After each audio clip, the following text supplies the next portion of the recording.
This belongs to you. This is yours. You're the captain, you're the master, you're the foreman, you're the general, you're the head. Don't give control of this to nobody. Get off of Instagram and Snap, and get off all these blogs, and get into something that can really, really move your life forward. Listen, getting successful, it's not a magic trick. You can decide to be rich. It's highly doable. But you first have to think it. The difference between successful people and non-successful people is here. I'm no better than none of y'all. If you want to be successful, you have to change this. This has to change. Listen to me.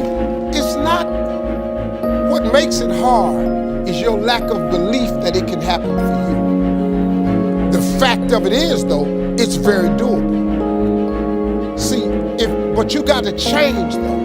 If you keep doing what you've been doing, you're going to keep getting what you've been getting. So if you're at a place in your life and you ain't happy with it, you have to change some things. But you have to make a conscientious decision that you're going to change. And it's not dependent on anybody else. It don't matter what your mama think. It don't matter what your coworkers think. It don't matter what your siblings think. It don't matter what your children think. It don't matter. They have nothing to do with it. This decision is yours and yours alone. Let me tell you something.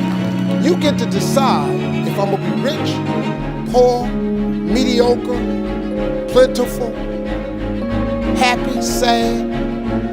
You have a decision to make. It's really not important what the majority of people that are blogging are saying. As a matter of fact, bloggers are not relevant people, they're not shakers and movers, and they're not decision makers, and they're not power brokers. So when you spend so much time in the blog world, the Instagram world, the chat world, all of this, you're wasting valuable time. If I was young and I had what you have, and you're the brightest group of young people that have come along in a long time, man. Millennials are absolutely brilliant because you all have technology. I had no technology growing up, nothing.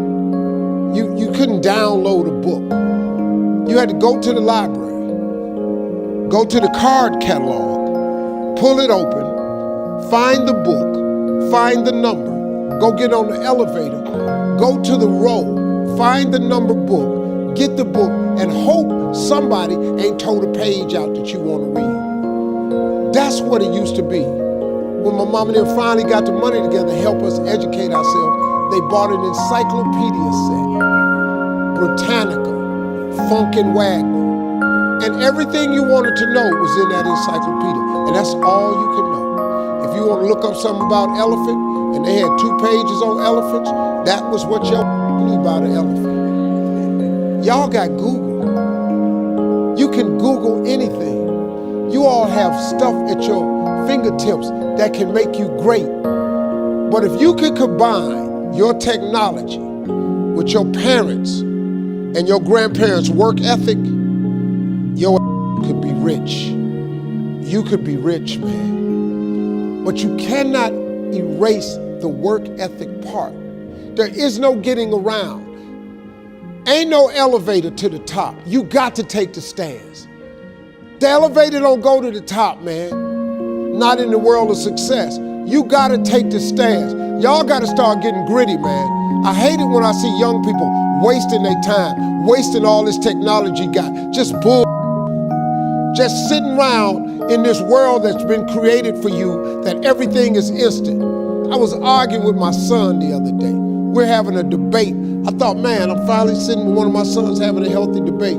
I told him that from Cleveland to Nashville was about 540 miles, something like that. He Googles it while we're talking. He said, no, Dad, you're wrong. It's 526 miles. I I said 540. It's amazing, man, how you rely on technology and it's a help to you. But young people, you gotta get gritty, man. You gotta develop some dog in you. You gotta understand that success, you can't Google success. Go Google it. You can't Google it, man. I got something else for you. Because I've lived so long and I've been exposed to so many things. I've seen stuff hopefully you'll never see. And I've seen some things I hope one day you do see. But go Google exposure.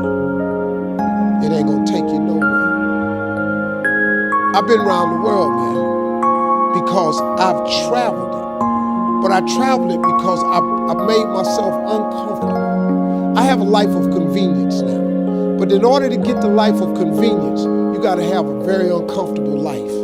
You got to get comfortable being uncomfortable. Stop trying to do everything the short way. Stop trying to figure out the easy way, because the ain't gonna happen. I got news for you, man. It's not happening, young people. You got to get messed up sometime. You got to get dirty. You got to get your feelings hurt. You got to get disappointed. You got to get told no. You're going to ask somebody for some money. He going to tell you no. But at least then, when I see somebody trying and I tell them no, I try to at least give them something else. See, I'm not going to hand you a fish sandwich. I'll teach you how to fish. But I'm not giving you a fish sandwich. You can forget that. Once you get this, y'all, you can change everything. Do you understand? Negativity, you can protect yourself from negativity. And that's what stops most people, negative thoughts. You can coat your mind from negativity. It's a real simple exercise to do. I do it every morning before I walk out the door. So I walk out as a positive person. You know, I get tired sometimes. That's different from being negative, because I get mentally drained from my job at times. But to coat your mind from negativity, the way you can put a coating around your mind is with one simple thing: gratitude. Gratitude erases negativity. I'm gonna show you how this works. If you wake up in the morning and you start having negative thoughts, man, this ain't my day. I woke up on the wrong side of the bed. I'm tripping, I just don't feel myself. Every time you feel, in the middle of the day, if you feel yourself doing that, stop, just stop for a second. And start going over in your mind everything you have to be grateful for. Not everything you want, everything you already have. Because what you have is substantial. You just haven't gone over the list and taken inventory in a long time. But the fact that you can walk, that's a blessing.